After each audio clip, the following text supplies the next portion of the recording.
Ouais, bordel. Corrales de tabernacle.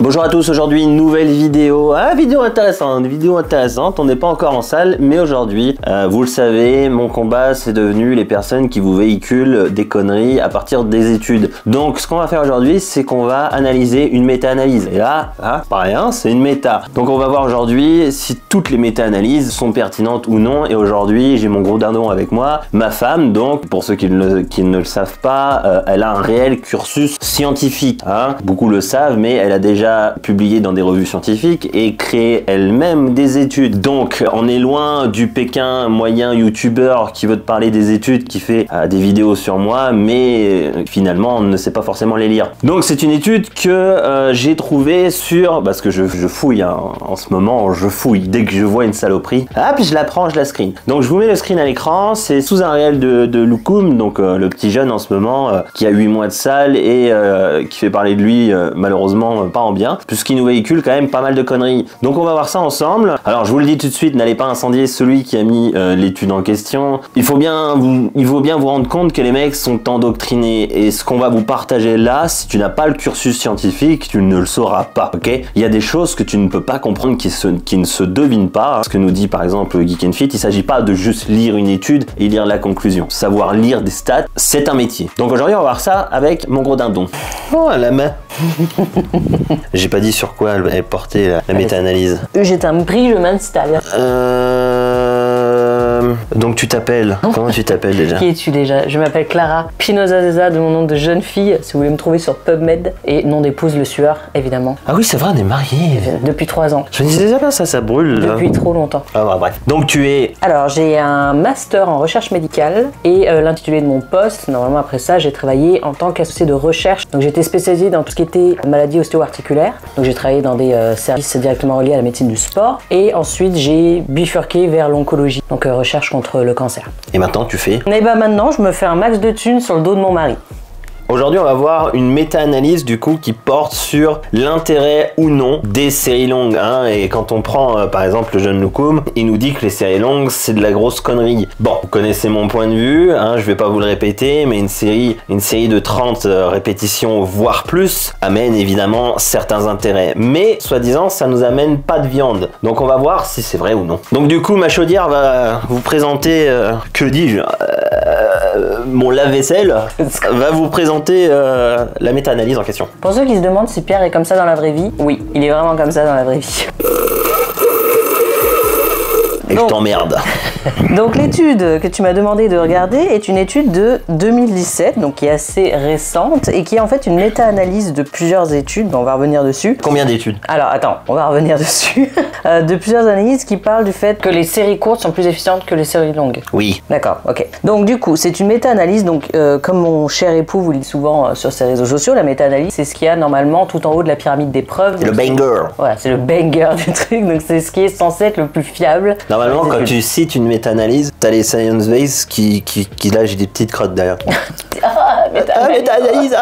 Alors déjà, il faut savoir une chose, c'est qu'il n'y a pas de minimum dans une méta-analyse. Vous pouvez très bien avoir des méta-analyses de 2000 études et des méta-analyses de 2 études. Donc c'est important de savoir déjà combien il y a d'études dans la méta-analyse. Oula, déjà là, Clara, tu nous entoures au pôle. Ça veut dire qu'on peut avoir des preuves de 2 études de merde? Exactement, ou de 2 très bonnes études, mais du coup, est-ce qu'une méta-analyse de 2000 très bonnes études vaut une méta-analyse de 2 mauvaises études? Bonnes et mauvaises études. Ouais, voilà, donc déjà, il faut regarder un petit peu plus loin le bout de son nez. Moi aussi, je fais mes propres recherches, et force est de constater qu'en règle générale, les scientifiques préfèrent avoir des méta-analyses avec peu d'études qualitatives plutôt que plein d'études quantitatives. Donc là, si t'as pas vu mon réel et tu sais pas de quoi je parle, t'y es foutu. Donc là, justement, c'est une méta-analyse quantitative. Donc d'après ce que j'ai vu, ils ont lu, je demande à voir quand même, parce qu'à mon avis, ils se sont passés un petit moment. Quantitative de combien? Alors justement, ils ont ciblé 1633 études, c'est énorme, ok? Donc là, tu es en train de nous dire que normalement, c'est une méta de 1600 études. Alors 1633, sauf que ils ont fait le tri dans ce qui les intéressait forcément, parce qu'il faut quand même le faire, sinon voilà. Ils ont juste tapé des mots-clés, ils ont trouvé 1633 études, mais ils en ont gardé que 21. Ça fait déjà une sacrée différence.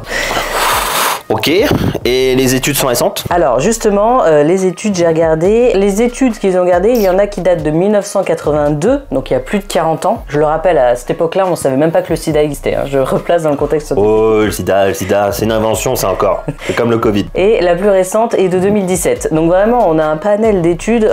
Voilà, autant vous dire que déjà, niveau méthodologie, il faut déjà se poser un peu de questions. Je tiens à préciser que je ne dénigre pas le travail de mes confrères. Je veux juste vous apprendre à regarder un petit peu plus loin que ce qu'on vous sert sur un plateau. Donc vraiment, avoir un esprit un peu critique sur ce que vous lisez. T'es en train de nous dire que les gamins d'aujourd'hui nous balancent des conneries, enfin nous balancent des études et qu'il faut pas les prendre au pied de la lettre. Il faut savoir les lire. Savoir les lire, parce que je précise là par exemple, le jeune Loukoum, il nous a dit qu'il avait fait une formation pour savoir les lire. Mais le dernier coup, il nous a sorti une étude de 87 qui avait plus de 30 ans sur les stéroïdes, était complètement fact-up. Alors déjà, je ne savais pas qu'il y avait des formations qui apprenaient à lire des études. Donc déjà, je ne savais pas. T'es en train de nous dire qu'on se fout de ta gueule là. Non, mais peut-être que ça existe. J'ai du mal à croire que quand toi-même tu n'es pas dans le cursus pour en écrire une et que bah voilà, tu connais pas la méthodologie, parce qu'on peut t'apprendre à lire une étude, n'importe qui sait lire, mais au final, quand tu n'as pas le bagage scientifique derrière et que tu connais pas les méthodologies, tu vas pas avoir certaines pistes de réflexion. En sachant que les stats, on en parle souvent entre toi et moi,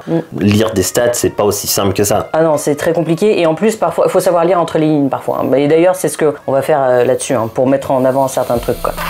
Donc du coup, je me suis un petit peu amusée dans l'article que tu m'as donné et dans ces 21 études, j'en ai pris 3 à plusieurs périodes différentes parce que ça me semblait quand même pertinent. Donc j'ai pris la première, donc la plus ancienne qui date de 82 quand même, hein, 82. Elle a été écrite en 81, sortie en 82, mais elle n'a été publiée qu'en 2013, c'est-à-dire qu'elle devait vraiment, ça devait être un truc, un dinosaure quoi. Donc elle n'a été publiée quand, donc en fait elle était sous forme papier. Je pense. Ils l'ont retrouvée dans les classeurs. À la machine à écrire. Ils se sont dit tiens. Sur des plaques de marbre. Bah, 82 machine à écrire, bah oui.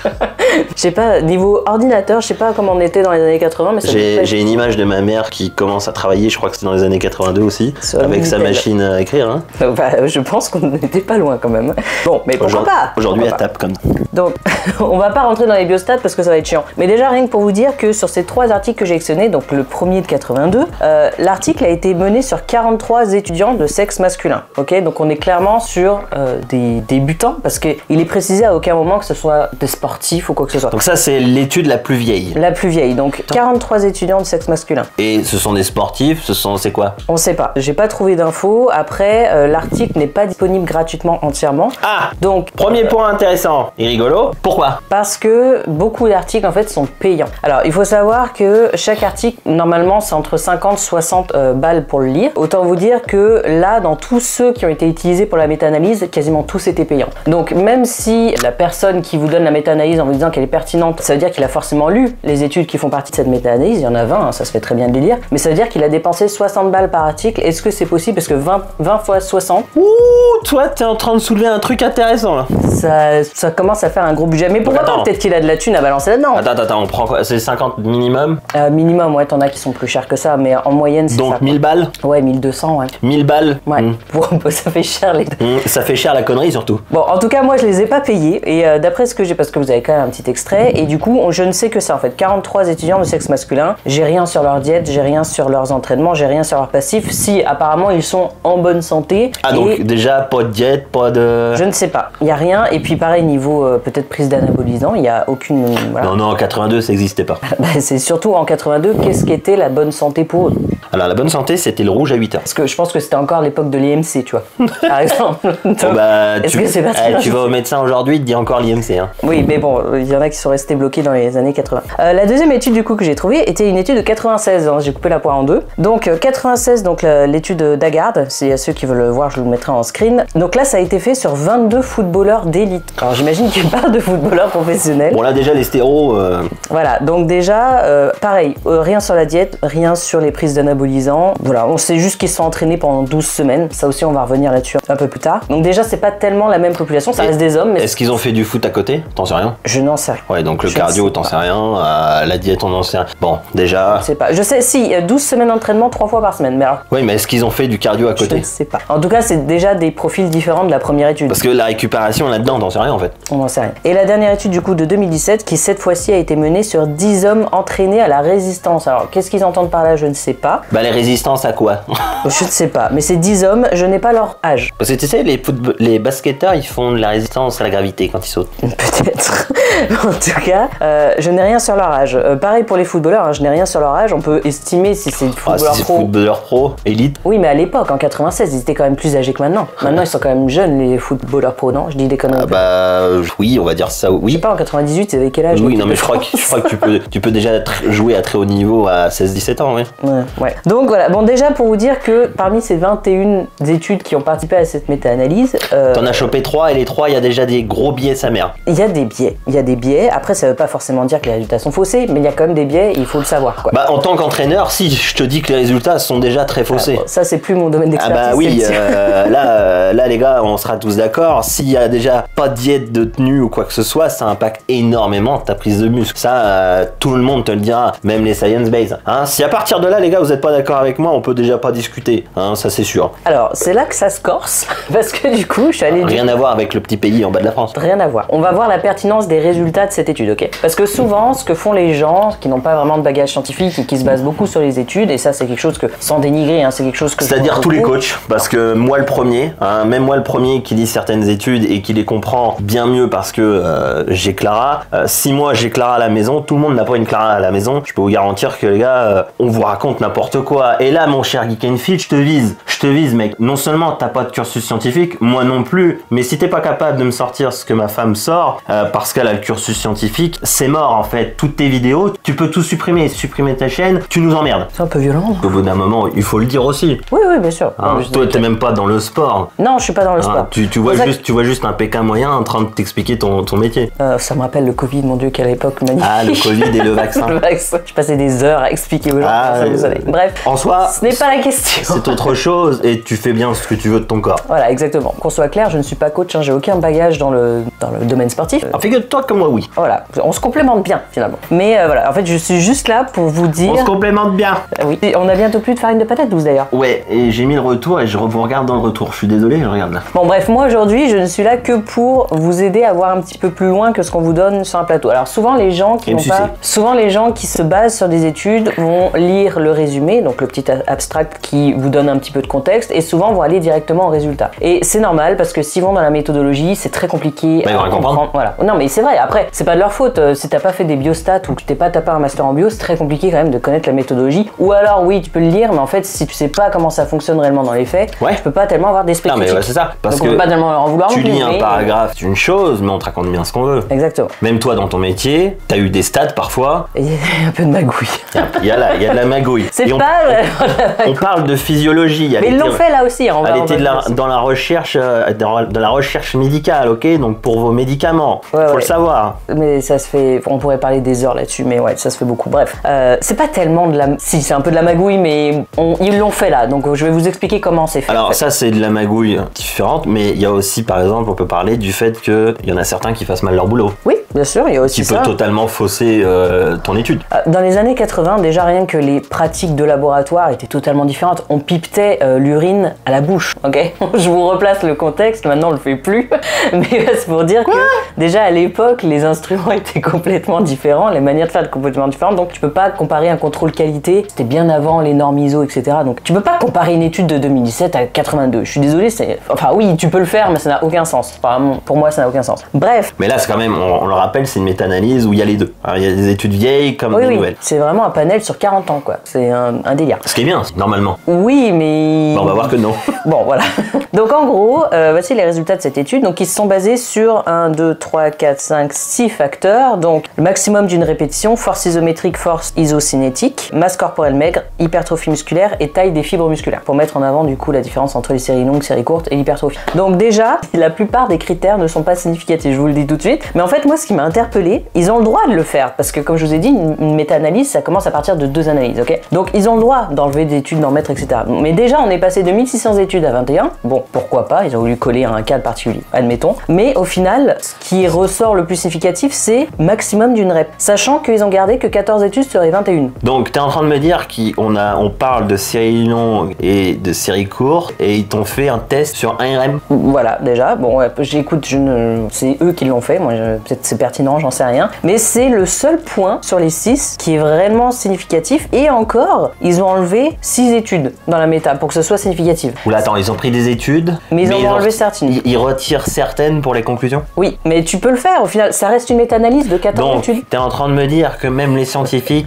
enjolivent leurs résultats? Tu as le droit de le faire. J'appelle la police. Non, tu as le droit. J'appelle la police. Tu as le droit de le faire. Écoute, même moi, j'ai travaillé pour des compagnies pharmaceutiques et pour coller mieux à leurs résultats pour vendre leurs produits, sur 100 résultats, tu enlèves 2 points qui te font chier. C'est pas la police qu'il faut. Ça les rend plus significatifs. C'est le FBI. Voilà, mais globalement, on se fout de ta gueule. Voilà, bon, globalement, on se fout de ta gueule. Non, mais faut le dire. Mais après, moi, ce qui m'interpelle, c'est que, par exemple, la force isométrique, elle devient significative seulement après suppression. Attends, vous savez combien ça fait 12 études. C'est-à-dire que sur les 21, ils en enlèvent 12 et là, ça devient significatif. Ça commence à faire beaucoup, c'est plus de la moitié des points quand même. Et la méta-analyse, elle est quand même salée. Ça fait plus de la moitié, ça. La force isocinétique, ils ont même pas cherché à comprendre.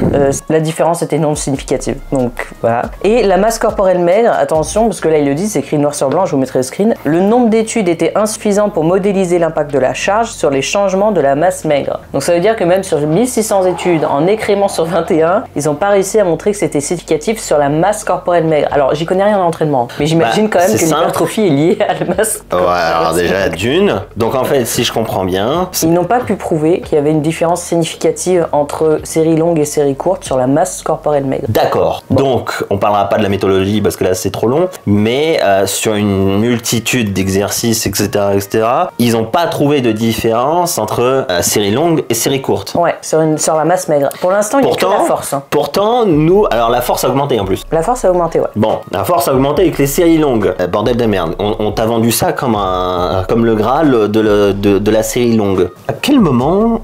Si, non mais je vais faire un t-shirt, vraiment. Je vais faire un t-shirt Science Base. Mais je crois que tous les connards qui mettront une étude, je pointerai leur pseudo.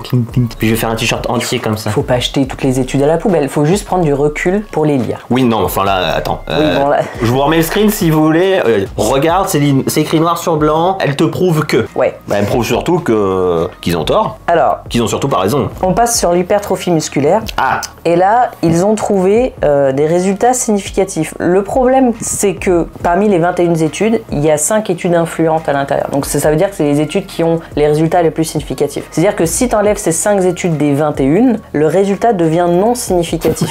Donc tu es en train de me dire qu'ils ont démontré quelque chose d'infime. Bah ça veut dire qu'en fait, si tu enlèves celles qui t'arrangent pas, et ben du coup, tu as le résultat que tu obtiens. Mais en soi, ce n'est pas faux, parce que tu as 5 études qui t'ont prouvé que. Tu vois? D'accord. On fait un peu l'avocat du diable. Ouais, non, mais il faut mais alors maintenant... Mais c'est juste que sur 1620 études, et t'en as 5 qui réellement le prouvent, ça fait quand même peu. Alors, mais c'est exact, parce que ça a été prouvé. Là, on va revenir sur le plan vraiment, le terrain, ok les gars? Si à ce point-là, il y a si peu d'effets, et je vous l'ai mis sur pas mal de réels, il est bien plus difficile de passer de 5 à 6 reps que de 12 à 13 reps, ok?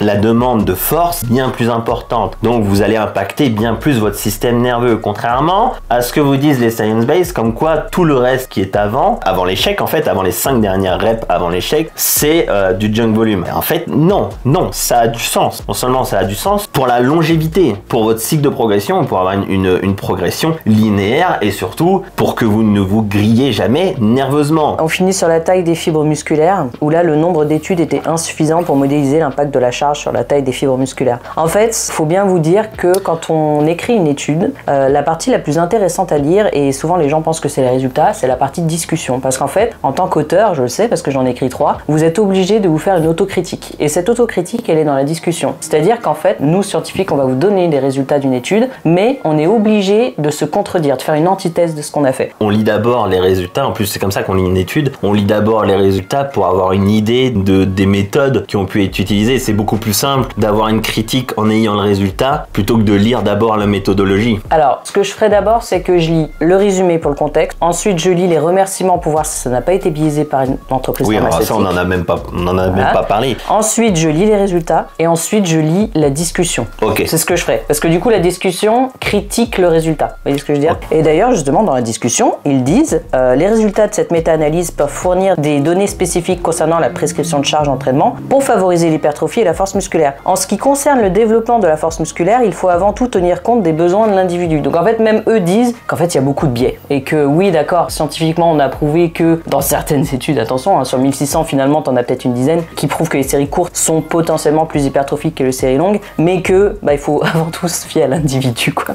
Alors là, tu es en train de nous dire que le neurotypage existe. Le neurotypage et puis la morpho-anatomie. Ah non, je rentrerai pas sur ce terrain-là, j'y connais rien. Donc, si je comprends bien, ils n'ont pas réussi à trouver de résultats assez probants, comme ça qu'on dit probants. Alors, en résultat, ils ont quand même réussi à trouver des preuves, mais quand on prend avec du recul, quand vous sortez du domaine des résultats, vous vous rendez compte qu'en fait, on est passé de 1600 analyses à 20, et que même dans ces 20, ils ont dû en enlever certaines pour trouver ce résultat. Ce qui n'est pas faux en soi, parce que c'est des résultats qui ont été faits, mais on n'a ni contexte, on n'a pas d'âge, les études ont parfois 40 ans d'écart, on n'a pas de contexte sportif, on n'a pas de contexte de diète, on n'a pas de contexte de potentielle prise d'anabolisants, donc il y a énormément de biais dans cette méta-analyse. Et c'est pas parce que c'est une méta-analyse qu'elle est fiable à 100%. Effectivement, en plus de ça, la morpho rentre en jeu, mais surtout le muscle en question. Ouais. Évidemment, on revient aussi toujours une fois à la morpho-anat, les conflits anatomiques. Forcément que si on vous fait faire un squat, par exemple, sur un squat lourd sur des jambes courtes, forcément que les quads vont bien fonctionner dans la quasi-totalité du temps. Et d'autres non, vous allez tout prendre dans le fessier. Donc, tellement de biais au final. Et encore, je parle de biais, mais là je vous le montre. Ça, c'est les tableaux du coup des différentes études et des méthodes utilisées, parce que tu te rends bien compte qu'en 40 ans, les méthodes ont évolué. C'est-à-dire que tu as des groupes qui ont été faits sur 9 semaines, 12 semaines, j'ai vu 1 an d'entraînement, mais tout ça est comparé ensemble, hein. 8 semaines, 10 semaines, et au niveau des entraînements, t'en as qui font du squat, t'en as qui font que du bench, t'en as qui font du leg curl. Là, t'as des groupes jeunes entraînés, jeunes non entraînés, t'as des groupes de 7 personnes, t'as des groupes de 46 personnes, t'as même des femmes d'âge moyen. Donc ça veut dire quoi, 35 ans peut-être? Oh non, âge moyen 25, 26. Ça, vous êtes périmé. C'est jeune, ok.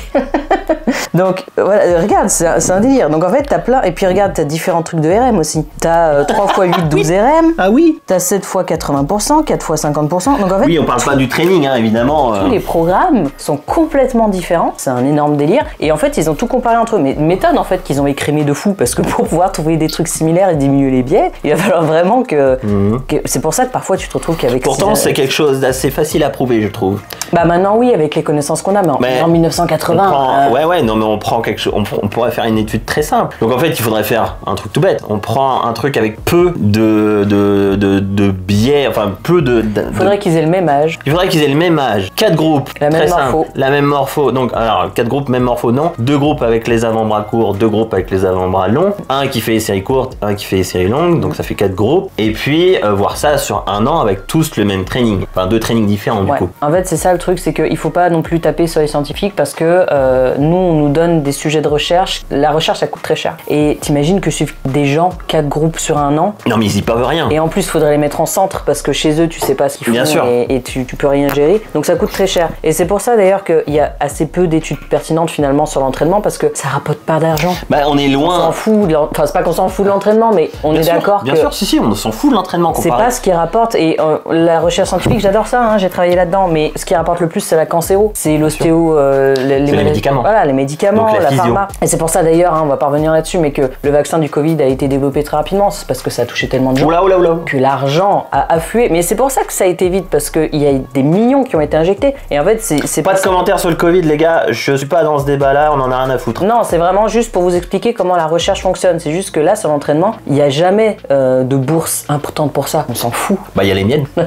Voilà, c'est juste pour vous dire que c'est pour ça que souvent les études elles sont bancales, parce qu'en fait les mecs n'ont pas de moyens, c'est tout. Bah, il y a bien plus de moyens dans la physio. Oui, voilà, par exemple. Donc les études, par exemple, les études de Fitness Break Kelly sont bien plus qualitatives que celles-là. Oui, et puis mine de rien, l'entraînement c'est assez nouveau. Hein, bah oui, en soi, l'entraînement c'est assez nouveau. Et puis le sport commence à générer un peu d'argent, donc les gens commencent à s'y intéresser pour optimiser, tu vois. Mais à l'époque, dans les années 80, pas. Il suffit... Non, mais de toute façon, c'est pas à moi que tu prêches. Non, mais voilà, il y a plus. En fait, et puis on pourra en parler pendant des heures. Il y a tellement de biais et tellement de. Il suffit de regarder le training des Bleus, les gars.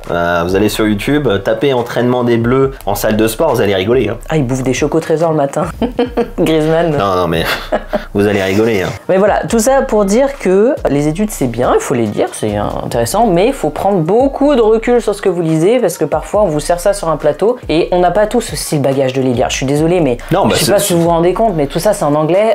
Même moi qui travaille là-dedans, c'est un peu soporifique. Hein. Même moi, quand je les écrivais, je m'endormais moi-même.